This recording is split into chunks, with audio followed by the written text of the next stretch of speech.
Hi, this is Sue Jackson of the Book by Book blog, and I'm here with another Friday Reads. This week, I got back to my reading for the Booktopia event, which is coming up in only 3 weeks. This is an annual event that brings readers and authors together. It's not like anything else I've ever experienced. It's a whole weekend with different sessions and a dinner, and it's very social, and you're basically hanging out with a group of about 8 to 10 authors all weekend and other readers. So it's a lot of fun. It's held in Vermont the first weekend in May every year, though of course it had to be canceled the last 2 years. So I'm very excited about going back. My mother and I always go together. And all the other regulars who come back year after year are really excited too. But newbies are always welcome. So if you're interested, I'll include a link down below for more information. It's in Vermont the first weekend in May. So I hope to see you there. So the booksellers there at Northshire Bookstore, they choose, well, this spring they've chosen 8 authors, each with a fairly new release out. So the one I am reading right now is called Black Cloud Rising by David Wright. I was going back and forth over how to say this. Falade, I'm guessing. This is a historical novel set during the Civil War, as you can probably tell from the cover. And I am loving it so far. It's really fascinating. I'm almost halfway now. It's about an all-black group of soldiers, Union soldiers, during the Civil War. They were kind of nicknamed the African Brigade, and many of them were freed slaves, and their job was to push through the South, and anytime they came across a home, a farm, or a plantation, to free the slaves there. So, I mean, I didn't know. This is the thing about historical fiction. I always learn so much. There's always so much I didn't know. And in this case, I didn't realize there were some all-black regiments. I guess I might have heard about that. This is all based on truth, and I did not know about this particular one that was mostly made up of freed slaves. There's a lot I didn't know here.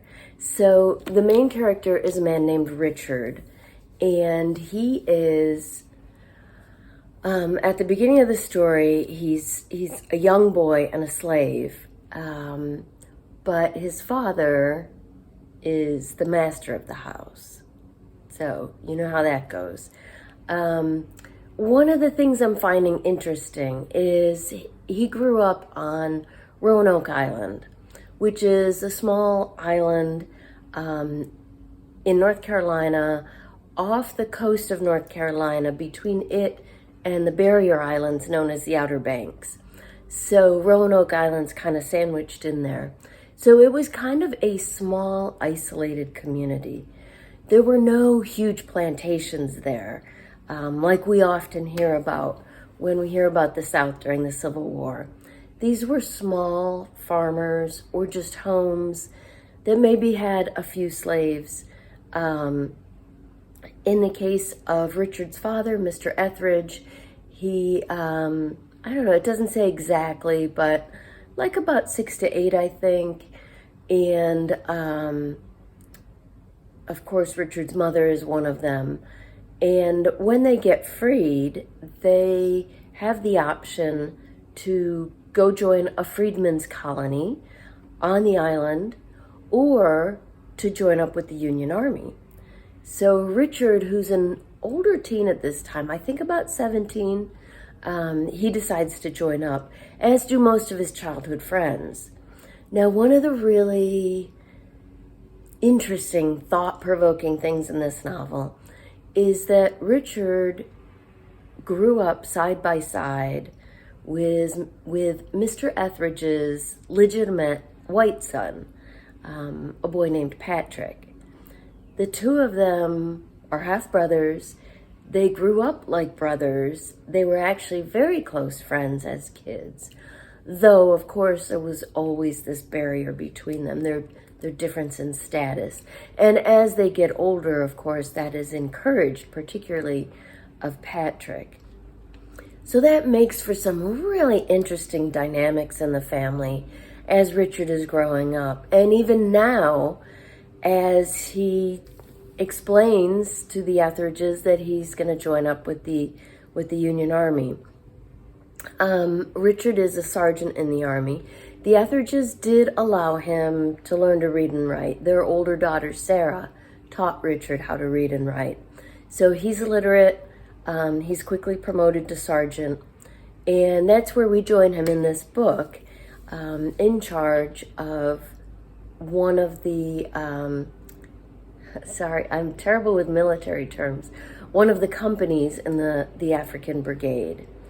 And as they're pushing further south, they're looking for more slaves to free, but they're also watching out for some of the, I'm trying to think the term they use in here, some of the kind of outlaw rebels that are not a part of the official Confederate Army, but are looking for Union soldiers to fight.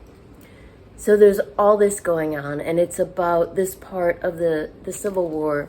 There's a map in the front, which I always love, that shows it's this tidal region of Virginia and North Carolina with the barrier islands out there, an area that I'm somewhat familiar with. So it's really interesting. The story is completely engaging.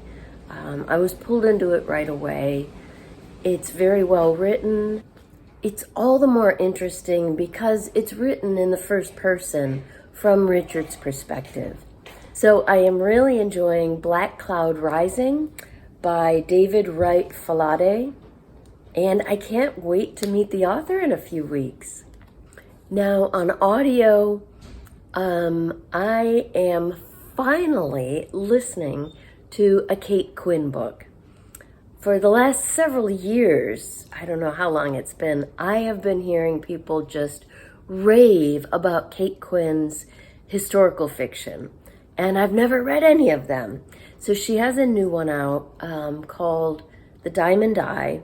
I think it just came out earlier this month, and I'm listening to it on audio. So I don't know a whole lot about it because I just started it, and I went into it kind of blind. So what I've learned so far is that this novel centers around, it's set in the 30s, just before the World War, and it is set around a woman, a Russian woman, who is a renowned sniper. She's like the best sniper. And I guess she's a spy as well, because in the opening scene, she's visiting the White House and meeting President Roosevelt. And then it goes back to, and that's where I am right now. 5 years earlier, she's raising her young son alone because she's divorced her husband, who was cruel. And she's just learning to shoot in this time 5 years earlier. So that's all I know so far. We'll see where this goes. I just realized, talking about both of these books, that I'm reading two historical novels at the same time, but they're set in completely different periods, so I don't think I'll get them mixed up. So that's what I am reading. I would love to hear what you're going to be reading this Easter weekend. Let me know in the comments down below what you're reading, what you're enjoying. Tell me all about it. And I hope you have a great weekend.